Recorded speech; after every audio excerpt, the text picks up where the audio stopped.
Head over to HometitleLock.com/Tim. They're sponsoring the show tonight. My friends, have you heard about the fast-growing crime about the FBI? They call it house stealing. It's real and it's becoming more common. Most people don't even think about checking the title to their home or investment properties, and it's exactly what scammers are counting on. In today's climate, you have to stay vigilant and protect what may be your most valuable financial asset. So here's how it works. A scammer files a quitclaim deed using your information, forges a signature, stamps it with a phony notary seal, and files it with the county. Just like that, your property isn't legally yours anymore. They're not interested in your home. They're after your equity. They'll take out loans using your property as collateral, then disappear, leaving you to deal with the financial and legal fallout.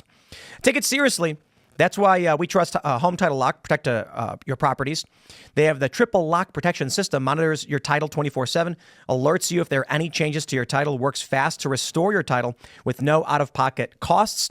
You can get a free 30-day trial right now and a free title history report when you use the promo code TIM at HometitleLock.com or use the link in the description below. That's HometitleLock.com, promo code TIM for 30 days of protection and a title report for free. Shout out. Thanks for sponsoring the show. From NBC News, you know them, you love them. DOJ and FBI officials reach out to lawyers as potential Trump revenge prosecutions loom. Oh, they have to put revenge. I'm totally fine with that. I'd rather say retribution and accountability. Legal experts say Trump's choice for Attorney General Matt Gaetz signals the president-elect's determination to tightly control the Justice Department and prosecute adversaries or criminals. Multiple current and former senior DOJ and FBI officials have begun reaching out to lawyers in anticipation of being criminally investigated by the Trump administration, according to 3 people with knowledge of their deliberations. Now, I just want to pause because, I said this a couple months ago. I said when Donald Trump gets in, he should launch his investigations. And it feels good to see that my sentiment was not unique to me, that there are many people who agree. They say following Trump's decisive election victory, many Justice Department officials and career staffers were already nervous about the possibility they would be targeted by Trump loyalists, particularly members of Congress. But the selection of former Rep. Matt Gaetz, a firebrand Trump ally, who was subject of a recent FBI investigation to lead the department, has sharply increased the sense of alarm, the sources say. I'm glad to hear it. Let's roll tape. A sense of alarm is building among officials at the Justice Department and the FBI who are bracing for possible revenge prosecutions from the incoming Trump administration. NBC News reports that some civil servants who work on a government salary have proactively reached out to lawyers. That's according to 3 people with knowledge of their deliberations. They're worried about the effect of long and costly legal battles. Joining me here in studio, NBC News senior executive editor for national security, David Rode, who reported this story. Also with us, Glenn Kirshner, a former federal prosecutor and MSNBC legal analyst. It's good to have you here, David. A lot of DOJ staffers we had been hearing and you had been reporting were saying there was some nervousness about what might happen, about, frankly, what has been said about the plans for going after people who they felt unfairly went after them. But how has the choice of Matt Gaetz changed the equation, or has it? It has, and that's the difference. There was worry about congressional investigations. They expected that. But the choice of Gaetz, which was, I think, a real surprise to many people inside the DOJ. Me too. Signaled everywhere, yes, that he's a lawyer, but he's had no experience prosecuting cases. But most of all, he is a firebrand loyalist, a very vocal supporter of President Trump. And it's seen by people as a choice. It's someone who Trump trusts, and someone who, given the ethics investigation, sort of owes Trump. Trump is sort of protecting him by giving him this new job just before the ethics report comes out. Yeah, well, you know what? They deserve to be investigated, and I'm looking forward to it. I think Matt Gaetz was the best choice. I didn't see it coming, and when they announced it, I was yelling, and we bought champagne and celebrated. We did. Yeah, it's a very exciting time right now getting Matt Gaetz in there. And if we get him in there. Well, right. If these people they did nothing wrong, if they follow all the rules like they're supposed to, then they should have nothing to worry about when it comes to legal counsel. Well, that's exactly what the left says. Of course, we know that's not really how the law works. The procedure is the punishment, but that's too bad. They want to wage lawfare against Donald Trump. They want to do these false criminal charges. I guess now we're going to have to just say each and every one of them was investigated for whatever it is they get investigated for. I made the half joke on X that I was going to start hiring investigators to go after journalists for wacky reasons so that I could then say this person has been investigated for insert whatever. Yeah. Because that's what they're doing to Matt Gaetz. Allegedly. That's like, if you could just say they allegedly did it. No, I'm saying investigations are worse than allegations. We're right, but you could do both. No, I'm saying if you say someone was alleged to have done something, nobody cares. It's like, it's sure. If I say they were actually investigated for, cheating on their wife or something like that, then it's like, whoa, investigated for it. Yeah, look at that. And, we can investigate anybody for any reason we want. So I can just hire a private investigator and say, I want you to investigate, I don't know, insert liberal pundit for wire fraud. I don't know. It's a private investigation. Like maybe you'll find something, huh? Well, I mean, it doesn't really matter what they actually find or well, I mean, I guess it does, but it doesn't. The point isn't about like actually finding any kind of illegality. The point is smear. Like the whole reason they're bringing this up and talking about it is they want to smear him. If this were someone on the Democrat side, they would be downplaying the allegations. They'd be like, oh well, the DOJ looked into it. They'd be saying all truthful things like DOJ looked into it. They didn't prosecute. It's not something. The witness wasn't credible, et cetera, et cetera. This isn't about whether or not they care. It's about sliming Matt Gaetz. And as for whether or not he should go after people, if you've broken the law, you should be investigated. If there's evidence that you've broken the law, you should be investigated. And then if you're found to be, if there is enough evidence, you should be prosecuted. That's not some kind of ridiculous far right wing perspective. Well, get revenge. Like, I mean, honestly, get revenge. It's time. I'm actually kind of tired of the fact that when the Democrats get in, they're like, okay, well, these guys are all lawbreakers. We're going to endlessly investigate them. We're going to throw every phony baloney, accusation we possibly can at them. And then when Republicans get power, like last time, Trump said, no, let's do the peaceful thing. Let's do the loving thing. Let's do that. It didn't work out. No, it didn't work out. They need to go after him. There's a lot of the American electorate who believe that there are traitors inside of the FBI, that there are traitors, and that Democrats have acted in a treasonous manner. Yeah, I mean, look, nothing that you're talking about says that you should go after people that haven't broken the law or that aren't treasonous. And I'm in full I don't think agreement. anybody's treasonous, though. I think this was the discussion we had with Laura Loomer. Seditious. Yeah, okay. Seeking to undermine the government or undermine it from within. Treason is providing aid to an enemy, particularly at a time of war. So fair enough. I don't think there's any kind of, at least I personally don't have any problem with finding people that are seditious and accusing them of, punishing them for seditious behavior or whatever. That's fine with me. But I don't think we should be trying to create conditions. We shouldn't be doing what the FBI was doing, trying to entrap people and trying to create a situation. Because I agree with you, there's plenty of evidence that there is seditious behavior in multiple levels of government. So yeah. Well, the thing is you're right. Right. For the purpose of the semantic distinction, I think when the average person thinks of treason, right, they're not. I agree. Yeah, they're not thinking of it in terms of, it has to be during wartime or this type of thing. But I agree with you, right? So seditious. I do think that there has been a lot of seditious activity. I do think I would even consider treasonous activity towards President Trump, for sure. And I think I would love to actually see him, once Gaetz is in as the AG, why not go back and revisit what happened during the former election? Oh, everything. Why not go back and take a look at why this guy, ended up with millions and millions more votes than Kamala ended up with? I would like to see an actual investigation launched on that. I think, I'm of two minds. I think absolutely, because the American people will want some kind of resolution. But I think that in terms of the efforts, they should just be, and I don't know that Republicans are going to do this, but proof of citizenship passed immediately for voting in federal elections. Yes. Just boom, instantly.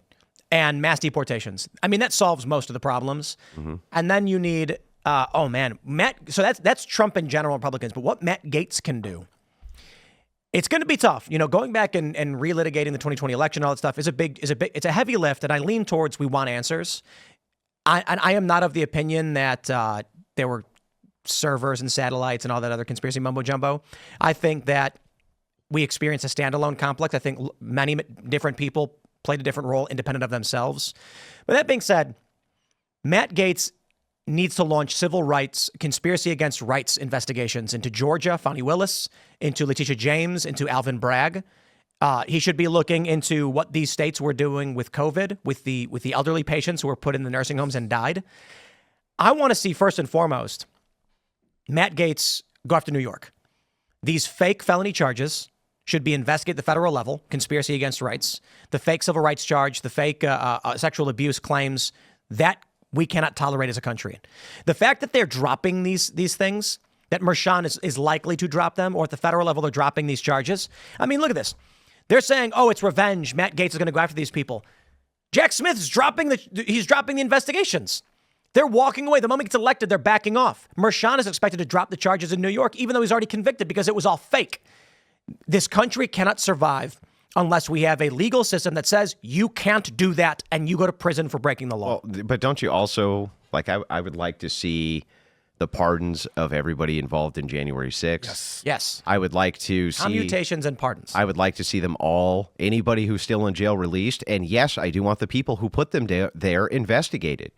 I do. Oh, I want them investigated. I want them tried. And if it turns out that they were throwing American citizens who went to this protest in prison and locking them away without actual due process, which is what we're now being told has happened multiple times, yeah, they need to go to prison. You know, but the game for the longest time was that the machine didn't go after itself. So Yeah. Donald Trump gets in, and now all of a sudden they're looking at real accountability, and they're going to lie. Yeah. And so you're going to get these liberal. This is the challenge, because no matter what happens, either the Democrats will abuse power, and if the Republicans try in any way to get accountability, they will claim this is proof Trump's a fascist and is doing everything they claimed. Yeah. There's no off ramp on this. Because it's revenge. I mean, the thing is, though, is there really is no way for you not to make it appear that it's not. There's no way, right? Because in many ways, it is a reaction. You've pulled the rubber band back so far, and it's snapped. And it's like, look, we really don't have a choice at this point. Yeah. Many of these things got to be investigated. And people have been so irate, especially the fallout of January 6th. You see these liberals, crazy, insane leftists like Destiny saying, lock them away, throw away the key. You'll watch them, during these multiple assassination attempts, say, hey, the guy deserved it, this kind of thing. The rhetoric and the push by the Democrat machine to imprison anybody who dissents against them. Yeah, investigate the shit out of them. Yes. Yeah, I think that that's necessary to restore like your average American's faith in the Justice Department. Yeah. If people pay attention to the news, if they watch and I'm not talking about to the legacy media, I'm talking about like if they're looking into the actual events like that happened with the Trump trial in New York, the 34 felony charges, farce, total farce that they've created. Mm-hmm. If you look at those, and the problem is that your average person is aware that the Justice Department is completely and totally corrupted, right? Like, and it's not just the federal Justice Department. It's at the state level, because obviously Letitia James in New York goes after Donald Trump. She's not, it's not a federal thing. It's a state level thing. So. Yeah, but they do it. They collude on purpose to do this. Yeah. So that they know that he can't have federal immunity. Yeah. So we'll do it at the state level. Yeah. That way it sticks. That is, by the way, I think that's a conspiracy. I think that should be investigated for a conspiracy. I mean, to be honest with you, like that it might be a conspiracy that goes through the whole Democrat Party, like the DNC itself. But anyways, my point being, the average person's faith in the justice system has been significantly shaken. Oh, yeah. You know, like if you want people to trust that their justice system actually does behave in an unbiased way, you have to go and root out the people that are corrupt. Getting rid of corruption is not partisan. That's not. I don't care if it'll look partisan, and there'll be people crying partisanship, but getting rid of corrupt people in the government, it's nonpartisan, and it shouldn't just it just doesn't matter anymore. Yeah, but to Tim's point, Tim says, and he's right? He says, but if you go after him, no matter what, it's going to appear like revenge. And so Which is fine. It's So, like, right, it doesn't matter. Yeah, it doesn't matter. So it's well, then lean into it and say, yeah, it is revenge, fuckers. No, lean into it. I personally think that there are that that's unnecessary. I wouldn't Go after them as hard as you can. Go after the people that are if there's corruption, get the corruption, root them out 100%. Root out the corrupt, and don't say, oh well, we want to be nice to people so that way in the future. No. If you want to prevent corruption, what you do is you put the corrupt people in jail until they are too old to do anything. I'm going to read a super chat, which we normally save for them, but this is a good one. And it's Austin Pearson says, I was a bought-in lefty until 2022. Realizing CNN lied about Rogan looking gray with their edited video shown to me by Timcast helped me see the reality of the left's lies. I can't thank you enough. I appreciate it. But that's why we don't say it's revenge, because it's not revenge. No. It is accountability under the law. Yeah. They're going to scream and cry revenge, and we're going to say every step of the way, these people broke the law. Yep. And they will weaponize that. But my point in when I say it doesn't matter anymore is they're going to say it no matter what you do, but we have to do it. Otherwise, this country can't survive. But I mean, is the optics war still there, though? Like, I might have agreed with you. That was the point why he's just said, because even this past election, 2022 was a slight move forward for the Republicans in the House. But then we got the House, the Senate, and the presidency by 2024 because people are actually starting to be like, well, it's a combination of things. It's not just that they're waking up and coming over to the right side of history. It's that many of these people, like Joe Scarborough and Michael Brzezinski, is a good example. I'll pull this up in a second. They are fair weather political pundits. Yeah. Their politics are whatever they think. Let me see if I can actually. But to the point, when I'm specifically on optics, when you're talking about optics, there used to be this kind of political kabuki where optics did matter a significant amount. With Trump, it doesn't seem like the optics matter that much. They paint him in the worst light possible no matter what. And when this guy was calling women dogs and, fat and everything else, nobody cared, right? They were like, good, he's right. It almost seems like perhaps on the optics front, the American people don't care because they had good optics. The Democrats had good optics this election. I disagree. Look at the Trump shimmy versus the knee on the ground. The reason why people are feeling comfortable and wearing MAGA hats walking around New York City is because of the popular vote. Mm-hmm. They now feel like, hey, you know what? I'm not alone. Thanks for checking out this clip from Timcast IRL. Make sure to watch the show live Monday through Friday at 8 p.m. Subscribe to this channel, and we will see you all there.